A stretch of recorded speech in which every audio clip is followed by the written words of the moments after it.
The Ottawa Soil and Water Conservation District held the Lake Erie Ag Tour 2011 in August. With all the headlines about algal blooms on Ohio lakes the past 2 years and farmers getting much of the blame, the goal of the tour was to get farmers on Lake Erie to let them see things firsthand. About 40 farmers, local homeowners, and government officials participated. They traveled on Ohio State University research vessels to sample the lake's water, then to Gibraltar Island, home of OSU's Stone Lab and Ohio Sea Grant program. The director of that program is Dr. Jeff Reuter, and he talks about the current situation of the algae levels on Lake Erie. Well, we're in the middle of a bloom right now.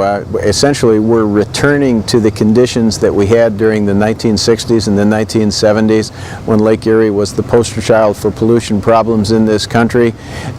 This is caused by excessive or high levels of phosphorus. That's the limiting nutrient in fresh water.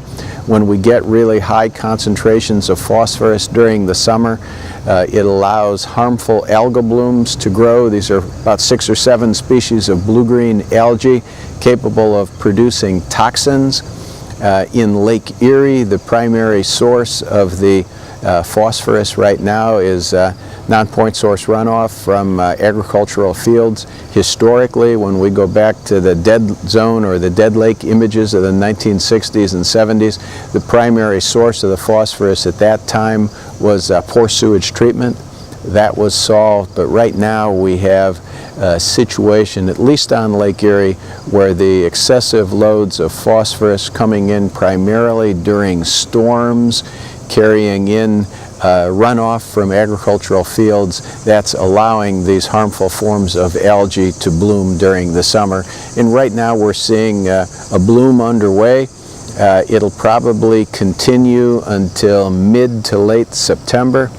The only way to solve this problem is to reduce the amount of phosphorus we're putting into the lake. As Dr. Reuter mentioned, ag is some to blame for these problems on Lake Erie, and he talks about some of the things that the ag community can do and already doing to lessen this problem in the future. Well, the big challenge for us, as a society, clearly we can't continue the direction we're going. We're setting records every year for the amount of phosphorus going in, so we have to improve that situation.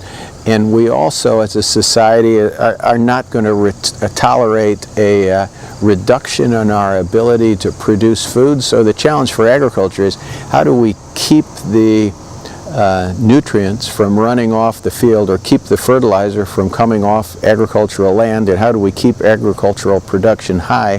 One of the things that we're suggesting is that when the fertilizer is applied, instead of a broadcast application at the surface, to incorporate the phosphorus into the soil. We've seen that that can reduce runoff by 50%. We're also encouraging farmers not to apply more phosphorus than is agronomically necessary or needed for the plants to grow, for your crops to grow.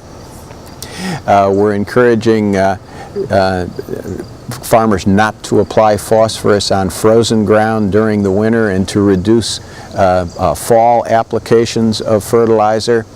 And we know that 30% of the soil tests in Ohio the fields already have more phosphorus than is needed, and again we're encouraging people not to put on more than they need. One of the many things that worries Dr. Reuter is the trend of the algal blooms. That the trends are all in the wrong direction.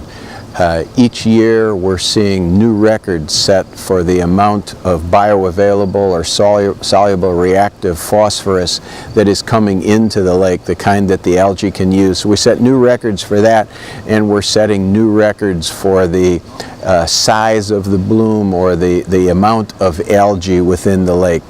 Both of those set records again this year, essentially right now in fact. So the big concern for me is that we've got this problem, and I don't see anything in the future that is trying to reduce the problem. The trends are all in the wrong direction, indicating that it's only going to get worse. You can read more about the Lake Erie Ag Tour 2011. Kyle Sharp was there and writes an article in the mid-September issue of Ohio's Country Journal. I'm Ty Higgins reporting for the Ohio AgNet.